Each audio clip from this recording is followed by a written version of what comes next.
Yo, halo, gue Paris dan kita kembali lagi di sesi filsafat kita di channel Paris ya. Dan kita sudah masuk ke video yang ke-6 atau ke-7, gue lupa. Ya, kita kali ini masih di tokoh yang sama, yaitu Arthur Schopenhauer. Gue bukan berniat untuk menghabisin materi tentang Schopenhauer, tapi ya menurut gue Schopenhauer lagi bagus saja buat gue bahas, karena ya gue nggak paham-paham banget, maksudnya nggak paham, jadi ya gue paham dikit ya, lumayan paham lah ya. Nah, Schopenhauer itu adalah filsuf yang udah gue jelasin, dia itu pesimisme, dia dari Jerman dan segala macam dan bla bla bla, lo bisa cari di Google. Dan kali ini kita tentang teori yang kita bahas dari dia adalah tentang kebijaksanaan dari kematian. Ya, di kematian tuh ada kebijaksanaannya.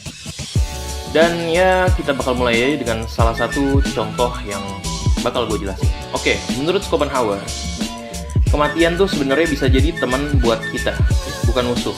Gue tahu itu terdengar aneh karena kita semua takut mati dan lain-lain, tapi denger dulu.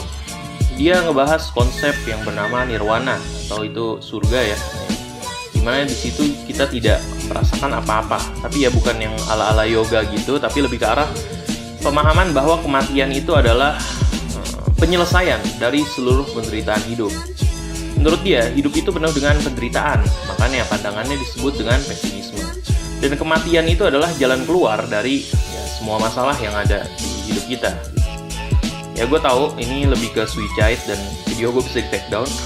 Orang jarang mikir kematian sebagai solusi, ya karena memang bukan solusi, itu lumayan ekstrim. Tapi Schopenhauer ngebawa perspektif unik.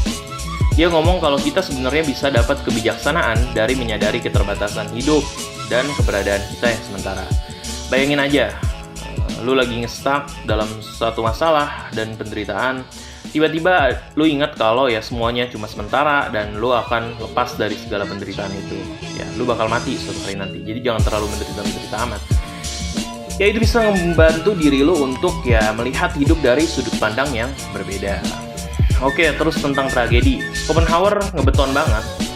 Nah, kalau tragedi itu kayak jendela untuk ngelihat esensi dari kehidupan. Dia berpendapat bahwa melalui pengalaman tragis, kita bisa lebih peka terhadap penderitaan orang lain. Nah, apakah lu tahu, kebanyakan orang sering banget ngerasa hidup saat mereka lagi senang atau bahagia. Tapi Schopenhauer masih lihat kalau tragedi juga punya peran penting dalam membentuk kepribadian dan juga empati kita. Nah, jadi dengan kita mengalami suatu musibah, kita akan tahu perasaan orang lain yang terkena musibah juga gitu.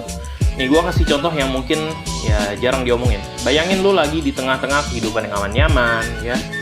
Duit lu jalan terus, passive income ada, dan ya lu punya banyak buku buat lu baca, dan ya lumayan kehidupan enak sehari-hari bisa main game.